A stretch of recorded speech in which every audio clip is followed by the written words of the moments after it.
Moscow will forever be known as the scene of one of the most tragic crimes in American history. There's still sort of a darkness whenever you talk to people. It will be ever part of the university's history and the town's history. There are 4 very, very important names in this case. Kaylee Goncalves, Maddie Mogen, Xana Kernodle, and Ethan Chapin. And if you're gonna remember any names from this case, I ask that it be all 4. My name is Olivia Goncalves, and Kaylee was my little sister. Everybody's going to work, and you look out the window, and there's kids running down the street laughing, and you're just like, how can you be out there playing? My daughter's dead. You know, Kaylee Goncalves is gone. Stop everything. Everybody in the whole world stop. And everything just keeps going. My sister, Xana Kernodle, is one of the happiest, funniest people I've ever met. And I had the awesome privilege of growing up with her, and I still have a hard time coming to terms with the facts that it did happen. Bryan Kohberger is accused of stabbing these 4 University of Idaho students in the pre-dawn hours on November 13th, 2022. The murder weapon, which was a knife, has never been found. This is a type of survival knife. Bryan Kohberger did not make his own plea. The judge entered a plea for him of not guilty. Maximum penalties, life in prison, or the death penalty. Due to the nature of the crimes, the state of Idaho is seeking the death penalty. He was there to kill. He came in with a kit. I believe he had a kill kit. And you believe that everything right down to the implement of destruction, this large marine knife, that was all planned?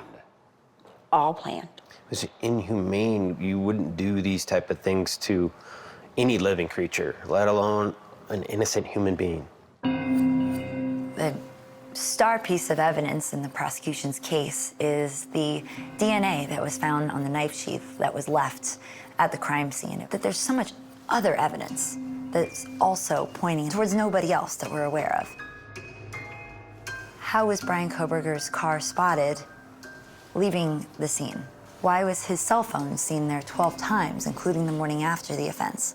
The prosecution would like everyone to believe that it's an open and shut case.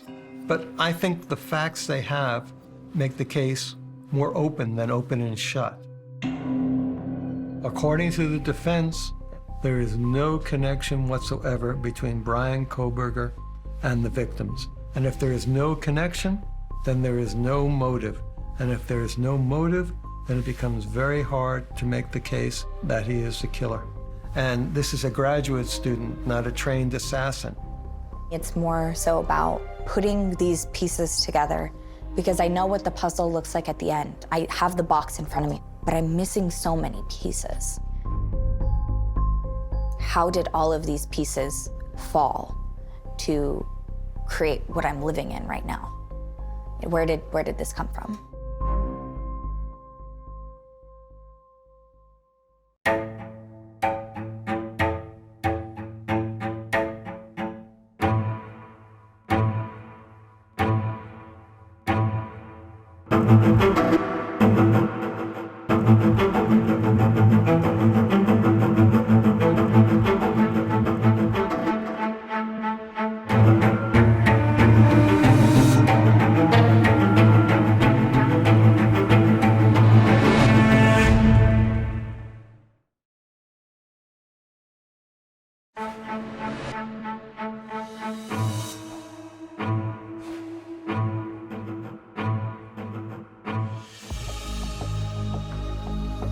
It was not the news Steve and Christy Goncalves wanted to hear.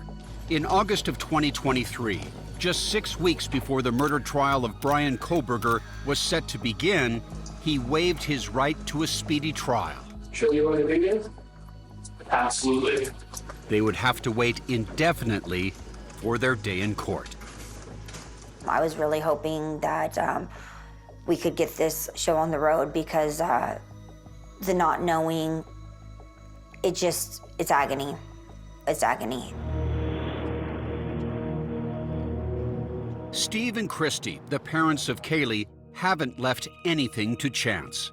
After the judge issued a gag order to attorneys and law enforcement, quote, to preserve the right to a fair trial, they drilled down on their own investigation and are now sharing what they believe that investigation found.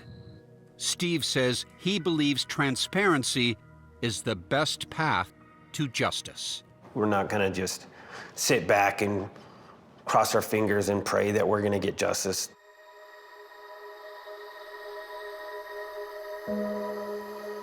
It has been a long and painful journey for the families of Kaylee Goncalves, Maddie Mogen, Xana Kernodle, and Ethan Chapin, the 4 University of Idaho students who were savagely murdered by a knife-wielding assailant in the wee hours of November 13th, 2022, as they settled down to sleep in their off-campus house on King Road.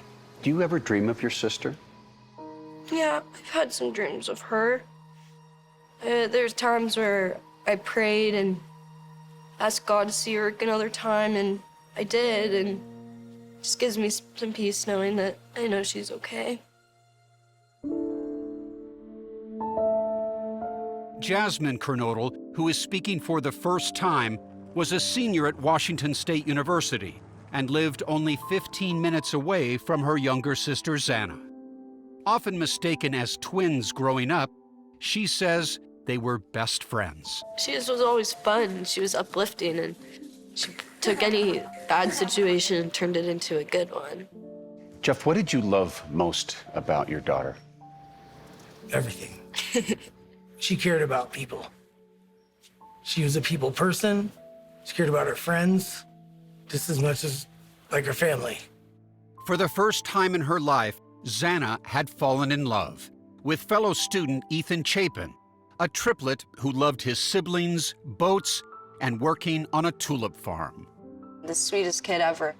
They were just 2 happy people, and they're just seeing the videos and photos of them. You can just like tell how happy they are. They're just amazing together. Sadly, they will now forever be linked in death. On Sunday morning, November 13th, Xana's friends started calling Jasmine, saying something bad had happened on King Road. Jasmine rushed over to Xana's house. And while you're driving that 8-9 miles over to the house, are you trying to reach your sister then? Mm-hmm. How many times did you call her? A lot. I called her a lot, called Ethan a lot. Her next call was to her father.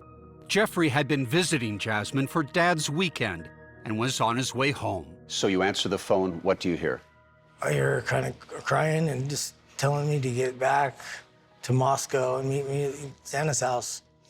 And, you know, my heart drops. Instantly, race back down there. The house was cordoned off and swarming with investigators.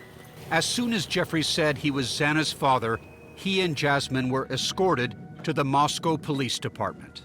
And Jasmine, what does the officer say to you and your father? I don't remember exactly, just that 4 people passed away, and that one was Xana. You know, the worst day of your life, just your worst nightmare. It just happened, you know? What do? You can't do a damn thing. 100 miles away, the Goncalves family also had been getting frantic calls saying something bad had happened to their daughter, Kaylee. But no one knew what. I just kept saying over and over, what do I do? What do we do? What do we do? Finally, at around 4 in the afternoon, a deputy appeared at their door. And we said, what's going on? I can confirm your daughter's died. She's passed away. At that point, he said there were 4 victims. And I said, 4? And he said, yes, ma'am. I said, can you tell us if one of the victims was Maddie Mogen? And he said, yes, ma'am. Maddie Mogen, Kaylee's best friend from childhood. Give us a sense of just how close Kaylee and Maddie were in life. I think that they had a very amazing relationship. The epitome of true best friends. from very early. I mean, they were sisters through and through. They were completely inseparable. As soon as the news hit, Olivia, the eldest of the 5 Goncalves children, and her parents went into detective mode. We had 0 details. We just knew they were gone. Olivia got into her sister's call log and frantically started cold calling recent numbers. She says a friend told her that Kaylee had been at the Corner Club bar around 1:07 a.m. and later texted a rideshare driver who Olivia managed to track down. The rideshare driver said around 1:45, Kaylee had texted him requesting a ride from the Grub Truck, which is the local mac and cheese food truck, to take her back home to 1122 King, and she had with her another female. Olivia then uncovered one of the most important leads in the case. The rideshare driver told her about a camera mounted on the Grub Truck. So I was able to look it up and find Kaylee on the video, and I saw the girl that she was with was Maddie. So at that point I knew Kaylee and Maddie were together. They got into the car to go home together and alone. The driver told her the exact time Kaylee and Maddie were dropped off at their house on King Road, 1:56 a.m. A timeline she says she confirmed before the police. I immediately took it to the police officers. Here's her phone information. Here's the rideshare driver's name. Olivia says Kaylee made a call to her boyfriend at 2:56 a.m., but he didn't answer. The Goncalveses believe Kaylee fell asleep shortly after. According to the police affidavit, Kaylee and Maddie were stabbed to death between 4 and 4:25 a.m. Just as they had done since they were little girls, they were sleeping in the same bed. Those 2 best friends since little girls, I don't think there's anything more terrifying than what they went through. I really don't.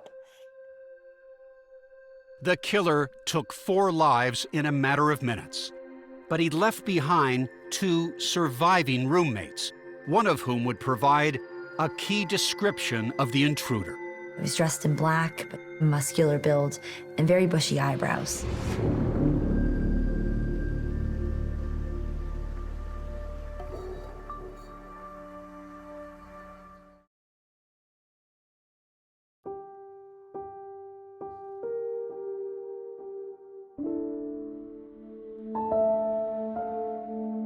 If there is one picture that speaks to the Idaho student murders, it is this: 6 smiling college students, blissfully unaware of the carnage to come. It's staged in a way that is almost, in a strange way, ominously predicting. Investigative journalist Howard Bloom has written extensively on the student murders for Graydon Carter's online magazine, Airmail. He is now writing a book on the case. On the ends of the picture are the 2 survivors. In the middle are the victims, and they're huddled together. Kaylee, with a beaming Maddie on her shoulders, friends for life. Ethan, with his arm around Xana, young love in full bloom.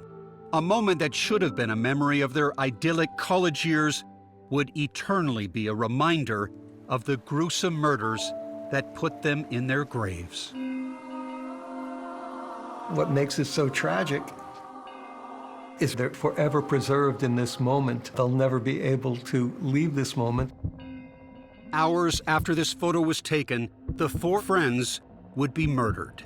Their deaths so violent, even the house seemed to be bleeding. There was literally blood oozing out from the home. You could see it on the exterior walls. CBS News consultant Brianna Fox is a former FBI agent and professor of criminology at the University of South Florida. That's how bloody and gruesome the crime scene is. According to the affidavit, which outlines law enforcement's investigation, the bodies of Xana and Ethan, who was sleeping over, were found in or near her bedroom on the 2nd floor. The bodies of Kaylee and Maddie were on the 3rd floor in the same single bed in Maddie's room. How did your daughter die in that house? What do you know? We know the autopsy. We know the means of what is officially how she died. She was assaulted and stabbed. Several times. Her death certificate is the ugliest, disgustingest piece of paper that you will ever see in your life. And every line is a horror show. Every line, because there's causes of death and then there's contributions to death. Christy and Steve spoke to coroner Kathy Mabbitt before the gag order was issued, and they say she told them how the two friends were positioned in the bed. The bed was up against the wall. The headboard was touching the wall, and the left side of the bed was touching the wall. And we believe that Maddie was on the outside and Kaylee was on the inside. According to Coroner Mabbitt, the killer's first victim was Maddie, says Steve. And then from Maddie, he moved on to your daughter. You believe she had awakened at that point? Mm-hmm. Yes. Yeah, there's evidence to show that she awakened and tried to get out of that situation. The way the bed was set up is what... She was trapped. She was trapped. We know from the affidavit that Kohberger's cell phone pinged in the vicinity of the house 12 times prior to the murders. Steve says before the gag order, one of the lead investigators told him they believe Kohberger had been scouting out the house. You believe these visits were like, he was like on an intelligence mission, a scouting mission, Yes. looking at lifestyle patterns when they came and went, who came to the house, methodical? Yeah. He had to know when people were coming, people were going. It makes the Goncalveses wonder if he'd ever gone inside the house. I think that he at least had opened that door, went in, tested the waters, looked around. Steve says the coroner told him the killer's rampage started on the 3rd floor, where both Maddie and Kaylee had their bedrooms. Christy thinks he wasn't expecting to find the two friends together in the same bed. I do think that his plan went awry. I do think that, he intended to kill one and killed 4. Brianna Fox also believes Xana and Ethan were collateral damage. According to the affidavit, Xana received a DoorDash food delivery at 4 a.m., then went back to her room on the 2nd floor. It's possible, says Fox, that Xana, still awake, came face to face with the killer. And she sees somebody that she doesn't expect, and I don't think he was expecting to see her either. One of the 2 surviving roommates, Dylan Mortensen, later told the police that she heard what she thought was crying coming from Xana's room. She heard a male voice say something to the effect, "It's okay, I'm going to help you." Not something a killer would likely say to an intended target, says Fox. He probably was trying to make a split-second decision. Do I run away? Do I kill her? What do I do? And he decided to kill her. At approximately 4:17 a.m., police say an outside security camera less than 50 feet from Xana's room picked up distorted audio of what sounded like voices or a whimper followed by a loud thud. Shortly after, Dylan, the surviving roommate, whose bedroom was near Xana's, opened the door. According to the police affidavit, when Dylan opens the door, she saw a man dressed in black with a black mask, and she says he has bushy eyebrows. Those bushy eyebrows become very important when the police are making their identification. The man with the bushy eyebrows kept walking to the rear of the house without harming Dylan. Why was Dylan not killed? Again, there's no definitive answer. He didn't kill her because he didn't see her. He was sort of transfixed on getting out. He didn't kill her because he was satiated. Or he was simply too depleted to kill again, says Fox. Even stabbing somebody for a minute and a half, not only is that overkill, but it actually would become rather exhausting. The police believe the murder weapon, which has not been found, was a military-style K-bar knife, similar to this one. The details are disturbing. This is not a civilian knife. It was actually meant to tear apart bone, ligaments, organs. So this is extremely brutal and something that you would never expect a person to walk in and want to commit unless they took some pleasure out of the brutality of it. After seeing the intruder, Dylan, the surviving roommate, told investigators she locked herself in her room. It would be almost 8 hours before 911 was called, causing an uproar on social media criticizing Dylan's alleged inaction. But Brianna Fox says it's not unusual for people to freeze or be too afraid to intervene. She had no reason to, know how to handle herself in that moment. According to the affidavit, the male walked towards the back sliding glass door and presumably left the scene. But committing murder and getting away with it are two different things, says Fox. For an offender to get away with a crime, a murder, they have to bat 1,000. They have to be absolutely perfect. If they make one singular mistake, that's all it takes. And that one possible mistake in this case may have been the sheath to the K-bar knife. One like this was found on the bed next to Maddie Mogen. It would lead investigators to the door of a man studying for a career in criminology, Bryan Kohberger, the alleged killer. To see a timeline of the case, go to 48hours.com.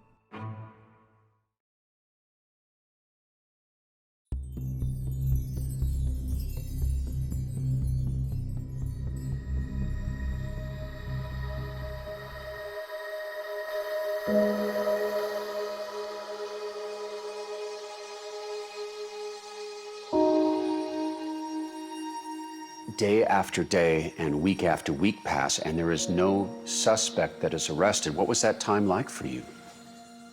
That was the worst. For 47 days after the murders, the families of Kaylee, Maddie, Xana, and Ethan, and the country waited. We do not have a suspect at this time. And wept. And weighed in. People of Idaho and those throughout our nation who provided information has been very impressive. We've received over 19,000 tips. Then, on December 30th, 2022, Bryan Kohberger was arrested in Albrightsville, Pennsylvania. At the time, his attorney said Kohberger looked forward to being exonerated. What goes through your mind when you see the face of the alleged killer? Oh, I wonder why, who is this? Why, Never heard of the person before. It still is confusing. Why? At this point, the families knew as much about Kohberger as the public did, a PhD candidate studying criminology just 10 miles away at Washington State University in Pullman.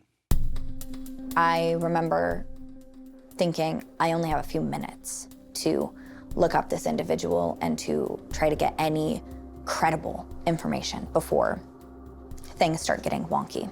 Some of Olivia Goncalves' online discoveries of Kohberger made her uneasy. He had made a few posts on Reddit in which he was conducting, it seems like a questionnaire to people in prison or jail who had committed crimes. How did you pick your victim or your target? For 7 weeks, the families and the country were left wondering. I think for this type of an investigation, 47 days is actually quick. Criminologist and CBS News consultant Brianna Fox says the Moscow police kept things moving. Starting with a video canvas which produced footage from those early morning hours, showing a white car making 3 passes by the girl's house starting around 3:30 a.m. Less than an hour later, investigators say, the killer struck.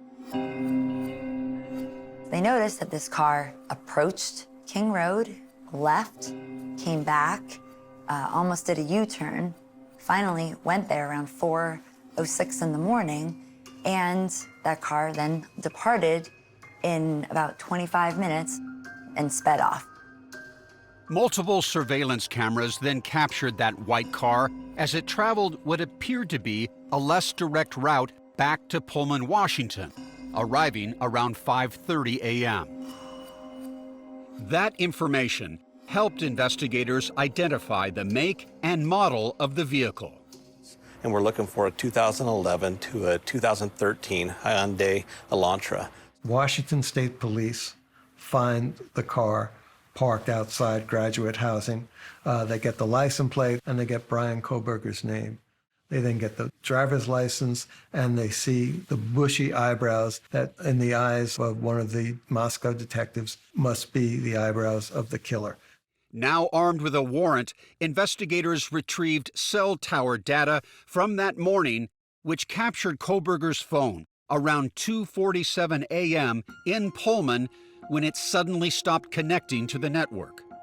According to the affidavit, this was also around the time cameras caught a white Elantra leaving his apartment complex. There was an indication that he turned off his cell phone, which is something that a lot of people do when they want to avoid law enforcement knowing their whereabouts.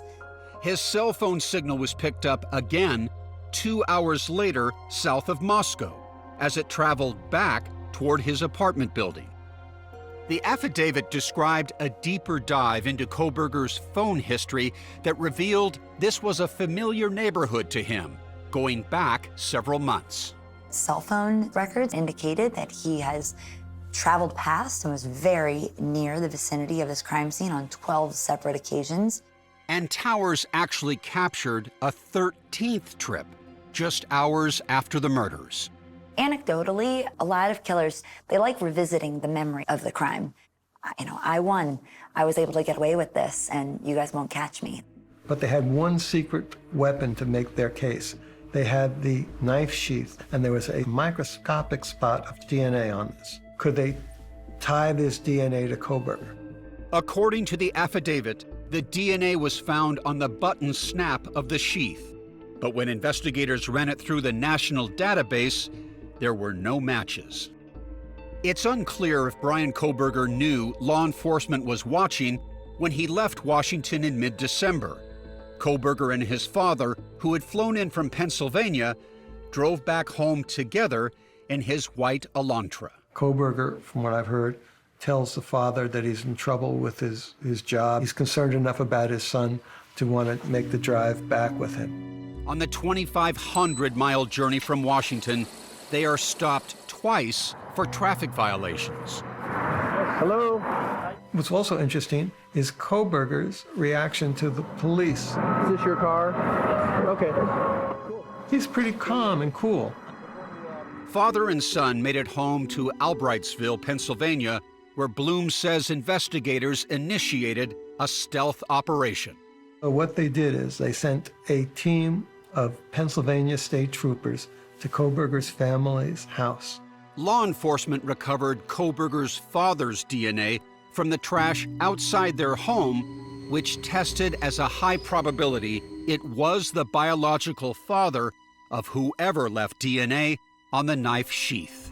So that was the eureka moment which they decided they could get an arrest warrant. At that point, they made the arrest of Bryan Kohberger, and they got a separate, essentially a search warrant for his DNA. And when investigators compared his DNA to the DNA on the knife sheath, they say it was a statistical match, at least 5.37 octillion times more likely to be Kohberger's than anyone else.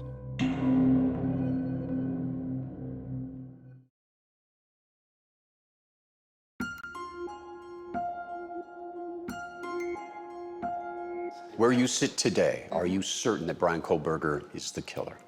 With what you know. I don't trust anybody or anything, so I have to see it myself. I have to see everything. As the months pass, Steve and Christy Goncalves remain a united front in wanting justice, but their wait has brought different perspectives. Your mind is still open to the potential, Of course. that it could have been someone else? Of course. Yep. I go into that 100%. Yep. Of course. That's not where you are. No. Yeah, that's fine. I don't think there's any slam dunk. Criminologist Brianna Fox says with the gag order in place, any hint of Kohberger's defense has come from court documents. It seems that the defense is alleging there was a rush to judgment, Law enforcement made an arrest too fast, and they focused on their client too quickly. A defense filing did reveal Kohberger's alibi for the night of the murders. It simply stated Mr. Kohberger was out driving alone. The defense is not necessarily having to prove that he's innocent. They just have to raise doubt.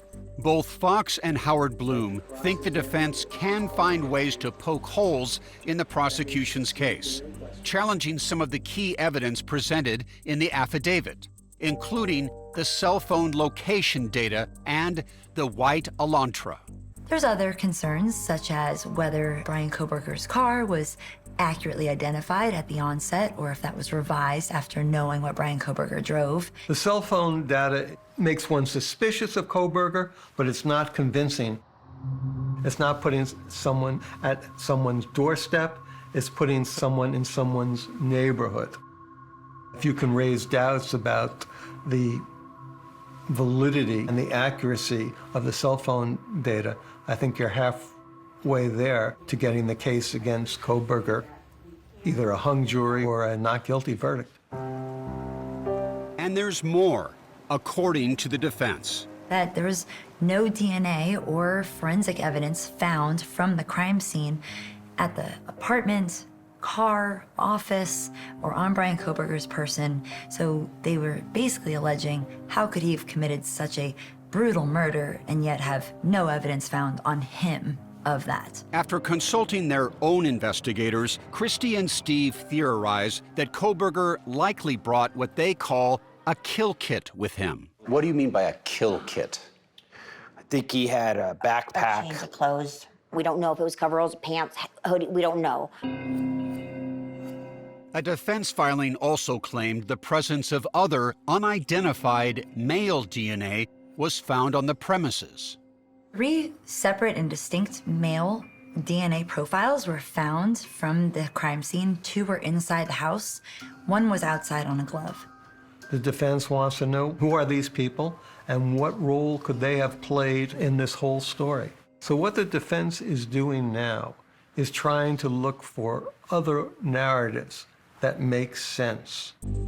Howard Bloom has written extensively about this case, including a piece on a possible alternative defense theory involving drugs. Maybe someone had reneged on a drug payment, and this was a retribution, vengeance for people not paying for drugs they had ordered. I want you guys to respond to one thing that's out there, because speculation that somehow drugs were involved in this attack. That's just Hollywood nonsense. I just dismiss that because I understand our society wants to believe in some of these movies that they watch.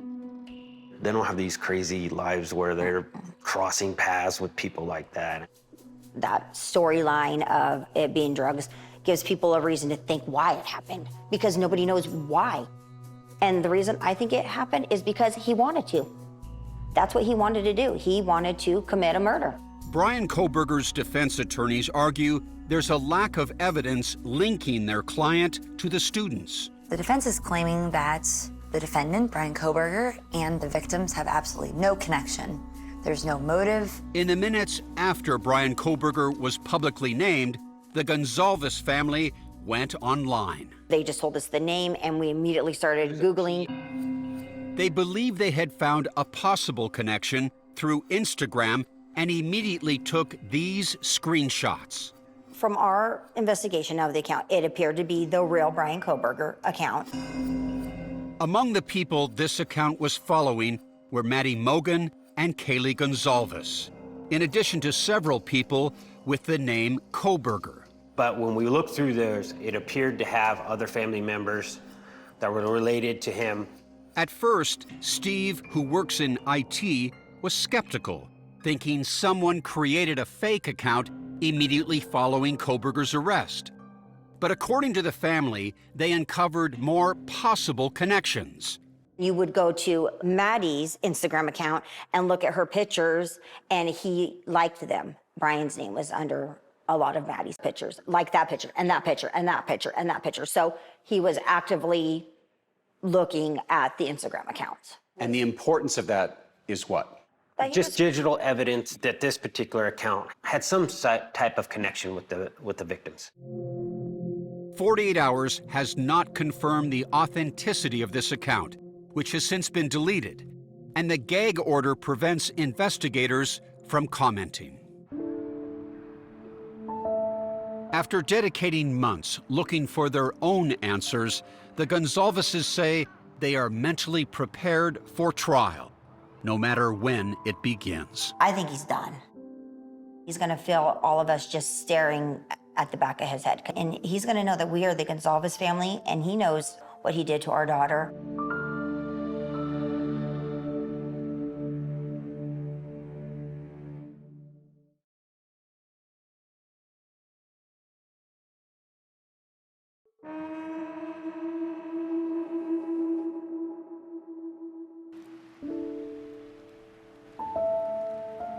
How could this happen to a group of kids that are doing everything the way they're supposed to do?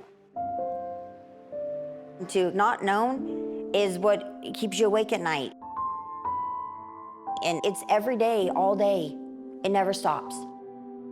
Why? There is no why.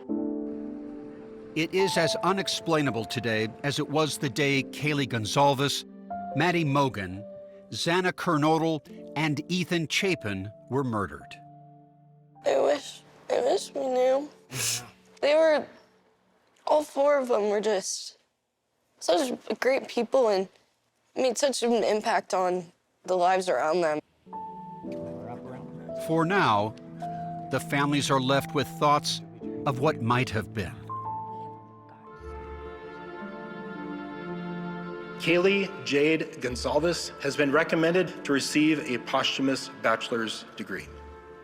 Her family will receive the diploma of the University of Idaho. On May 13th, 2023, exactly 6 months from the day of the murders, an occasion that would have been a cause for celebration, graduation, was instead another reminder of what was lost.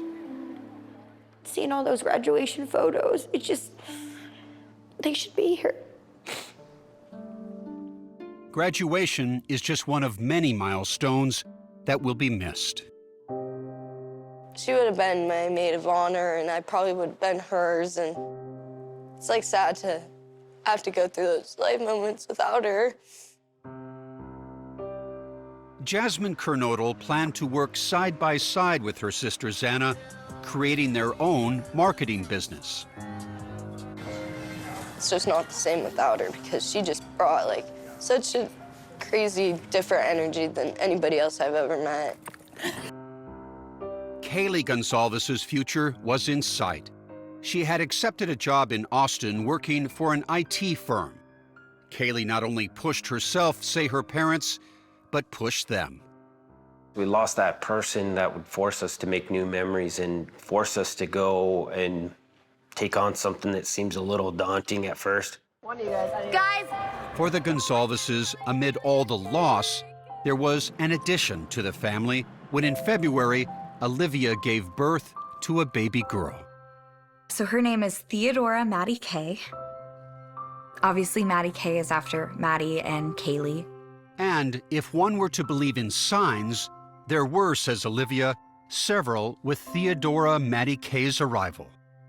In the hospital, her room number, 1113, was the same as the date of the murders, November 13th. And eerily, the time of birth, 4:21 a.m., is in the time frame that Kaylee and Maddie are believed to have been killed. To have birth and life and firsts, first giggles, first walks, that they would be there somehow, you know, even if it's just in namesake. This is the Goncalves family. Maddie has truly been a blessing in our lives. I'm Xana's sister. The families of Kaylee, Maddie, Xana, and Ethan have all searched for ways, sometimes together, to cope with a horrible new normal.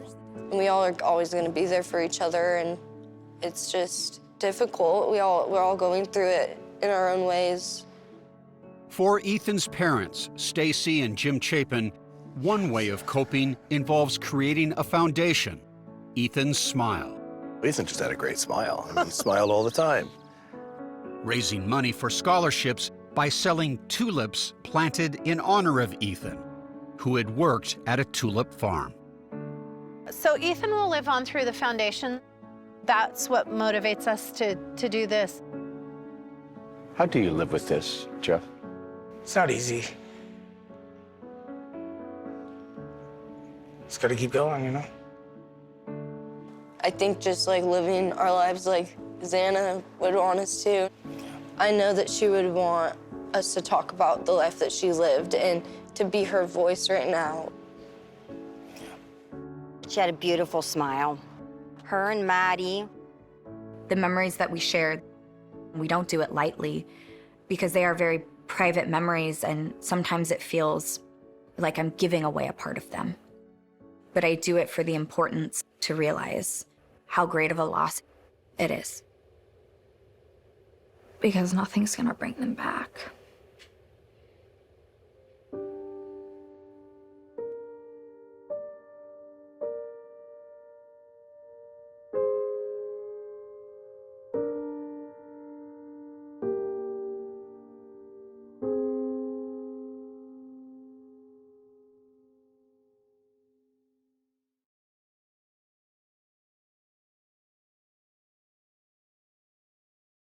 CBS next Saturday. 48 Hours brings you back-to-back episodes all summer long. Next week, beachside homicide. How could a single mom be executed in Cape Cod? I was knocked unconscious. I couldn't protect her. 48 Hours Crime Time double feature next Saturday on CBS and streaming on Paramount+.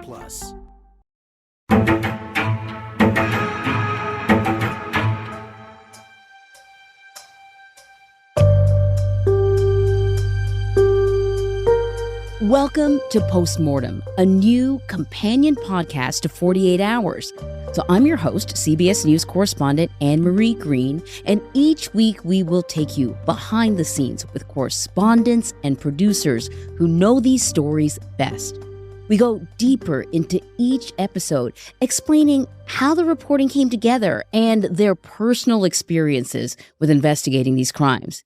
Now, not only do I report for 48 Hours, but I am personally a huge fan of the show. So I'm really excited to take a closer look at these cases with the 48 Hours team to hear their stories, including, brand new details. And we're talking about details that never made it into the episodes. We're going to start, though, by answering some of your biggest questions about the Idaho Student Murders. This is a case that captivated and continues to captivate the country. And joining me now is longtime 48 Hours correspondent Peter Van Sant and producer Liza Finley. Welcome, guys. So good to have you guys here. Thanks, Anne-Marie. We're very happy to be here. Yeah, this postmortem is something we dream about because we have so much information, particularly on this story that we can't get to in the limited time. So this is a wonderful opportunity to expand and share with our viewers and listeners in this case some new details. Before we get to our postmortem, let's listen to an overview of this week's episode. It's been a long and painful journey for the families of Kaylee Goncalves, Madison Mogen, Xana Kernodle, and Ethan Chapin, the 4 University of Idaho students who were stabbed to death in the pre-dawn hours of November 13th, 2022. Do you ever dream of your sister? Yeah, I've had some dreams of her. Just gives me some peace knowing that I know she's okay. Xana Kernodle's sister Jasmine and father Jeffrey are speaking out for the first time since Xana's murder. It just happened, What do? You can't do a damn thing. Everybody's going to work and you look out the window and there's kids running down the street laughing and you're just like, how can you be out there playing? My daughter's dead. On the night of the murders, Christy and Steve Goncalves' daughter Kaylee was in the same bed as her childhood friend, Maddie Mogen. The Goncalveses say coroner Kathy Mabbitt told them before a gag order the killer attacked Maddie first, then moved on to Kaylee. There's evidence to show that she awakened and tried to get out of that situation. The way the bed was set up, is what... She was trapped. She was trapped. A judge has entered a plea of not guilty on Bryan Kohberger's behalf. The murders of college students Ethan Chapin, Madison Mogen, Xana Kernodle, and Kaylee Goncalves shocked the country in November of 2022 and really captured the attention of the country. I think part of it had to do with how that this is a time in your life that is supposed to be one of the best times in your life. And every photo that you saw of them was bursting with life. So the idea that those lives were cut short, I think, really shook a lot of people. This is such a deeply personal story, perhaps the most that I've ever been involved with. I'm a father of six who've all gone to university. I attended Washington State University 8 miles from where this murder scene was located. And when I went to school there, the idea of crime might be a kid stealing a candy bar from a store. It was just simply unheard of. So it's deeply personal. And to connect with the family, the Goncalveses, Christy and Steve, and to speak with Jasmine and Jeffrey Kernodle. Jasmine is Xana's sister and Jeffrey her dad, was the most profound interviews I think I have ever done. And Liza was in on this. We were all so moved. It was so emotional. Mm-hmm. It really was. Genuinely had tears in my eyes at times. And as I watched this hour for the 8th time, I still get tears in my eyes because the sense of loss is profound and it is felt all over the world. And you're right, Anne-Marie, this time of innocence, the adventure of learning, the deep friendships formed at university, and to see it interrupted like this, allegedly by a person they still don't have a motive for, just shocked everyone. The Goncalves, they moved to the general area because they wanted a safe place to raise their kids. Yeah, talk about ironic. They lived in California. It was getting kind of dangerous there, they felt. They have 5 children. So they went on a road trip, and we were going to find America's best place to live, the safest place to raise our family. And they settle on this beautiful, beautiful little town in Idaho. And lo and behold, just a few hours away by car where Kaylee went to school, the worst crime imaginable happened. And they regret moving. They go, if only we hadn't moved. There's also something else I wanted to mention at this point that the Goncalveses shared with us that we weren't able to get into our broadcast. Their daughter, Kaylee Goncalves, was a true crime fanatic. She watched all these shows. She loved watching 48 Hours. And she was concerned enough about crime that she would take notes, her mom said, during the broadcast. And she came up with a plan of action. Hey, if any of us are ever assaulted, if we're ever in a crime situation like we've seen on 48 Hours and these other shows, this is what we should do. She actually typed it out. And the family had a nickname for her. They called her the Protector because of this. And I talked to Christy about it. Can you imagine the horror when the worst possible nightmare, in this case, it's not a cliche, is occurring? Her best friend in life, Maddie, killed alongside her. And now the assailant is attacking her. One of the ironies, though, which you were talking about her philosophy after being such a true crime show fanatic, was separate. I'll go you right, you go left, so one of us will survive and be able to call the police and come to your rescue. Well, those 2 young women were killed in the same bed. They didn't have a chance to separate. She was trapped. Kaylee was trapped. There are so many components of this that sort of give you chills.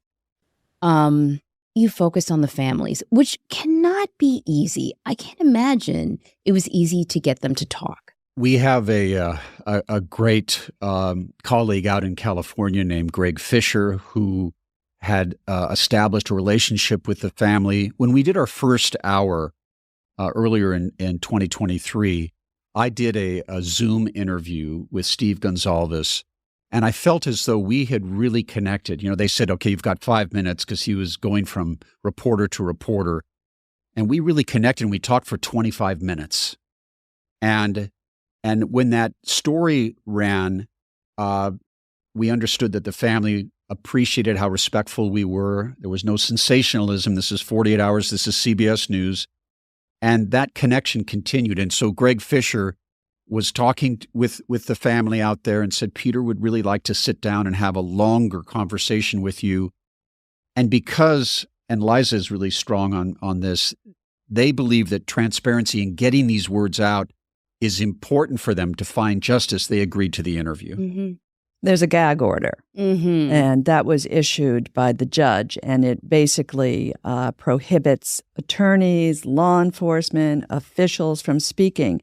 So Steve feels very strongly that that is not in the best interest of justice, because there have been so many rumors, so much false information out there, that he believes that real journalists, real officials should be dispelling these falsities.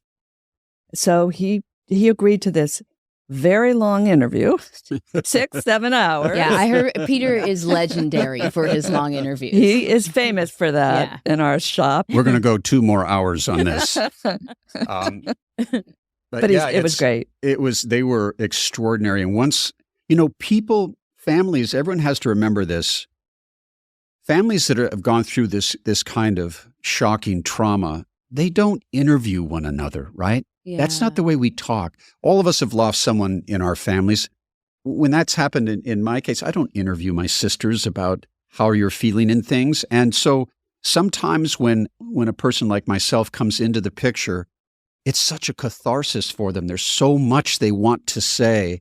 What I valued about it is their willingness to pull us into this moment in their life, which is the most painful moment that they will ever experience. And it's not a moment, it's their life now. But we often, sometimes when we tell these stories, and 48 Hours does an excellent job at being compassionate and fair, but it is an hour and a whole case. And we don't sort of get a chance to slow down and be reminded of the human victims that are still alive. Xana's sister, Jasmine, has never spoken before. Her father, Jeffrey, never spoken before. And in this case, you didn't pre-interview them? You didn't get a chance to talk to them ahead of time? No, not at all. Not with the Goncalveses either. But, I prefer that. I prefer that we get to know each other in the course of this interview. You always begin very gently. You talk about the sister that she loved, the daughter that he loved, and you work your way into the details. And I find when we both are trying to sort each other out, if you can make that connection, it becomes a profound thing, and they really open up. Jasmine Kernodle, Xana's sister. Amazing. She's just, it gets me talking to right now about it. She's the power of the grief inside her to be able to express some of that. And Jeffrey, in the which you saw in the hour, and you'll see him in other interviews in the future too. He physically reacts. Sometimes his body movement is even more powerful than his words. When when you talk about, when they heard the words from police that his daughter, her sister, that she was dead. Oh my God, how it hits him. And that was such so power. Genuine. And, genuine. When I was getting ready to watch the hour, I was sort of preparing myself for grief. I thought I will be so saddened by this. But instead, I found myself impressed with their strength, their power. There was sort of a weight to that grief. Does that make any sense? Absolutely. Yeah. Absolutely. It becomes, for those of us who work on these stories, we do so many of them, and they're all so horrendous. And there are those moments where you're sitting across from somebody or looking at them in the edit room, and you go, how real this is. And that was so real. These families, it's heartbreaking. The Goncalveses, it's as loving a family as you will ever meet. And right away, they started digging in. And as Steve has said, we were not going to sit back and just wait for justice. Right. And when you realize what his daughter Olivia accomplished in her deep dive, which we'll get into, but they moved ahead instantly. They channeled that grief into action. So let's talk about a little bit the incredible amount of investigating that the families did, especially Kaylee's sister, Olivia. She found the rideshare driver who dropped Kaylee off at the home that night, something that she says even law enforcement had not discovered. I want to play a little sound. Olivia got into her sister's call log and frantically started cold calling recent numbers. She says a friend told her that Kaylee had been at the Corner Club bar around 1:07 a.m. and later texted a rideshare driver who Olivia managed to track down. The rideshare driver said around 1:45, Kaylee had texted him requesting a ride from the Grub Truck, which is the local mac and cheese food truck, to take her back home to 1122 King, and she had with her another female. Olivia then uncovered one of the most important leads in the case. The rideshare driver told her about a camera mounted on the Grub Truck. So I was able to look it up and find Kaylee on the video, and I saw the girl that she was with was Maddie. So at that point I knew Kaylee and Maddie were together. They got into the car to go home together and alone. The driver told her the exact time Kaylee and Maddie were dropped off at their house on King Road, 1:56 a.m. A timeline she says she confirmed before the police. I immediately took it to the police officers. Here's her phone information. Here's the rideshare driver's name. You know, what's interesting about that right there is that the police had the wrong time when they returned home. By 11 minutes. So she was able to put that timeline on track, which is sort of, a domino effect. Yeah. They get the right time, they get home, they get this, they get that, they get that. And she was able to correct that right off the bat, which got them mobilized and moving in the right direction. There is still so much to get into here. So when we get back, we're going to talk about Bryan Kohberger's trial, what the defense might say to poke holes in the case, new evidence the prosecution might present, and a possible link, a link between Kohberger and the victims that the Goncalveses think that they've discovered on Instagram. Stick around.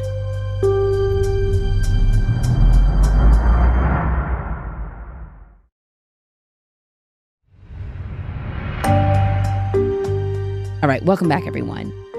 The trial of Bryan Kohberger had been set for October 2nd of 2023, but it was postponed because he waived his right to a speedy trial. So the question is, what do we think we can expect once this kicks off?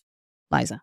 As we know, there's a dearth of information because of this gag order, but the defense has hinted at what its case will be. In a court filing, they have come out and saying essentially what they're going to challenge. In the prosecution's case, they're going to challenge, 1, the collection of the DNA. There were 3 male other DNA samples found at the scene, 2 inside the house, 1 in a glove outside. They still don't know who those belong to, and the defense wants to know why. They say there's no connection, none at all, between Kohberger and any of the 4 victims in that house. And if there's no connection, there's no motive, why would he have done something like this? And then, to me, one of the most intriguing ones, if it's true, we don't know any of this because it hasn't been litigated and it hasn't been argued in court. They claim that there's absolutely, now mind you, this is one of the bloodiest crime scenes ever. I mean, 4 people slaughtered with a military style. And we saw this through the blood on outside of the house. And it's I know you probably went back and forth as to whether or not you should show that, but I think it really sort of gave you an idea of what went on in. Yeah, and the family told us they want the world to know and this is the word they use, the ferocity of these murders. Mm-hmm. It's important, the savagery that went into this. Right, and as Peter said, that house was literally bleeding. If the house could talk, what would it say? That's a wonderful question. But so back to this intriguing statement that the defense has put out there. They say there's this bloody crime scene. We know how easily it is to get a hair or a speck of blood. They say there's absolutely no DNA evidence of anyone from that house or that house in his apartment, in his car, on his person. And if that's true, that is pretty intriguing. Mm-hmm.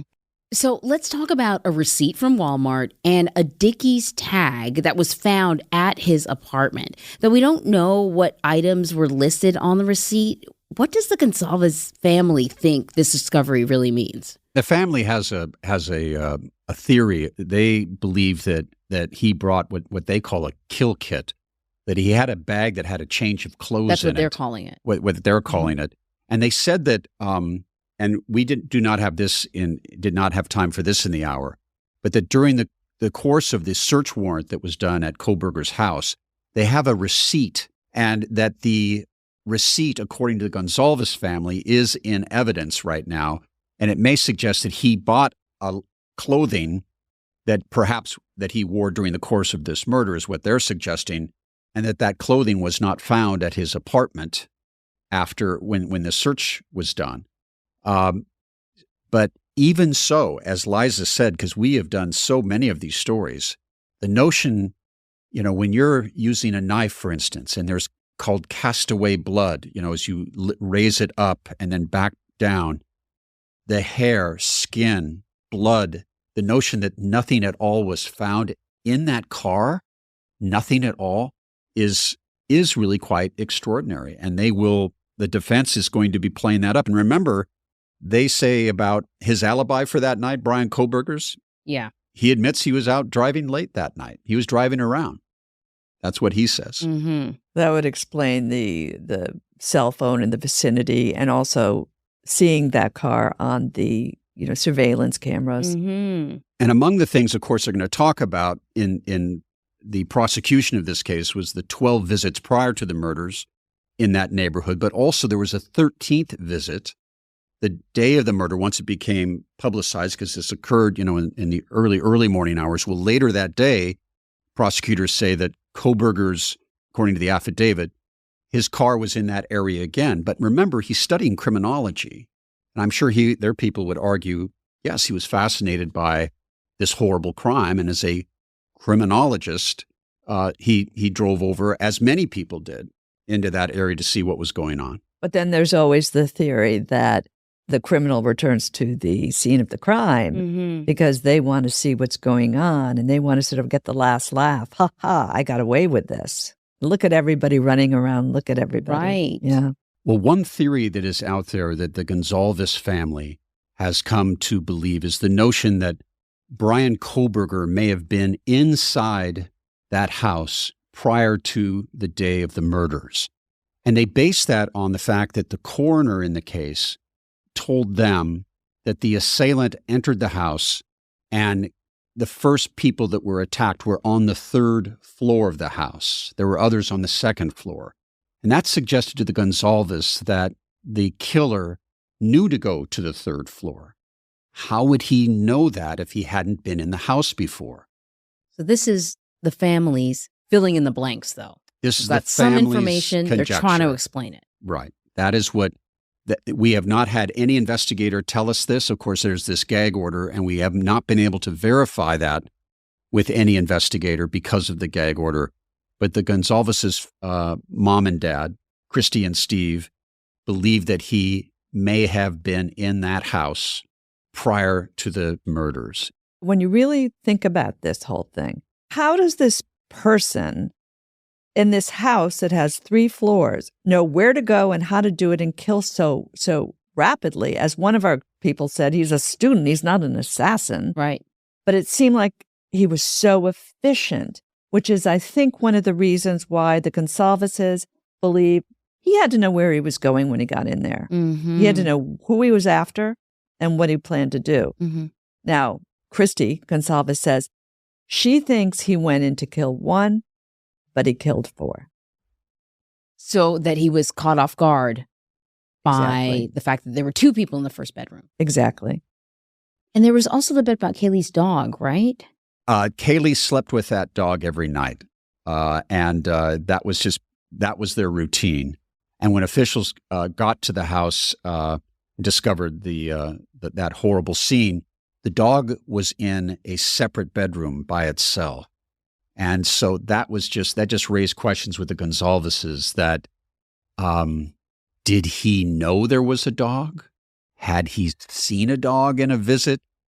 Had he actually even maybe given the dog a treat where it wouldn't bark at him? And did he put the dog in that room? It's just something that the Goncalveses have focused on and raised with us. So we've been talking a lot about the different theories about how Kohberger may have committed these murders. But what is also new in this hour is the Goncalveses discovered what they think is a possible connection between him and the victims. So the Goncalves family heard the name Bryan Kohberger. Olivia Googles his name, and they end up finding this Instagram account that the family believes was a genuine one. I want to play a little sound from the hour about the connection that the family feels might be there. You would go to Maddie's Instagram account and look at her pictures, and he liked them. Bryan's name was under a lot of Maddie's pictures, like that picture, and that picture, and that picture, and that picture. So he was actively looking at the Instagram account. And the importance of that is what? Just digital evidence that this particular account had some type of connection with the victims. And if that's true, that's huge, because what it does is it establishes a relationship, a connection between Kohberger and the victims, at least two of the victims. Yeah. And the defense is saying there's no connection. So which is true? That will be a very important point to be made at trial. As has been said by one of our experts in the hour, if there's no connection, there's no motive. Everyone who watches 48 Hours, who's listening to this right now, knows you don't have to have a motive. Prosecutors will tell you all the time you don't have to. And serial killers, Ted Bundy didn't have to have a motive for each of his killings. He just had a satisfaction in killing someone. And the Goncalveses believe that Kohberger, who again is accused of this, not convicted of anything as yet, of course, that he did this, in their opinion, simply to kill, to murder, to experience that rush. They do it for pleasure. That's one of the theories by our criminologist expert, who said that a crime like this seems to be done by somebody, the viciousness of it, by somebody who takes pleasure in it, or has a sense of arousal from it. Did you reach out to the Kohberger family? Yes, we've done that many times. And we're still hoping that they will change their mind and talk about Bryan. And we hope that happens. What I'm hearing is that the Kohberger family does not believe he did it. But there is something very, very interesting that Steve Goncalves was very clear about, that he's going into this trial with an open mind, that they think that it looks like Kohberger did it. However, maybe he didn't. And they have an open mind about that. Well, Steve has an open mind about that. I was surprised by that, because that is typically not something that you hear. No. Is after someone's been arrested, usually families of the victims are convinced, usually, that, that's the right guy. Yeah. And he has an open mind. And we as journalists also have to have an open mind. Yeah. Because the facts of the case are being held so tightly, so closely. There's a lot we don't know, and we have to remember that. And that was another challenge in doing this hour, I think, right, Peter? Yeah, and absolutely. And Kohberger has said through an attorney when he was arrested in Pennsylvania, he looks forward to his exoneration. There were others, though, that you reached out to that also didn't want to talk. Maddie Mogen's family, her parents, they did not speak to you for this episode. Maddie Mogen, Maddie was an only child of her parents, and they have spoken, of course, at these memorial get-togethers and things, but it is so devastating. And you look at her face, you look at Maddie's face, and you see this bright, and she's intelligent, this big-hearted woman with everything in front of her. And they invested everything and all their love and wisdom in this one child, and that child is taken from them under these circumstances. We understand. Mm-hmm. Ethan Chapin's family, who obviously are suffering enormous loss, they have chosen to not do an interview with 48 Hours for this. Perhaps one day, they'll want to talk, but we completely understand that they don't want to, and of course we respect that. Well, what a moving episode for the first one of this season of 48 Hours and for the first post-mortem podcast. I really want to thank you, Peter and Liza, for being here. Thank you, Anne-Marie. It's our honor to tell this story. It's so profound. Absolutely. It is. It's touched all of us. Thank you, Anne-Marie. Be sure to join us next Tuesday for another post-mortem. Watch 48 Hours, Saturdays, 9 Central on CBS, and also streaming on Paramount+. And be sure to follow 48 Hours wherever you get your podcasts. You can also listen ad-free on the Amazon Music or Wondery app.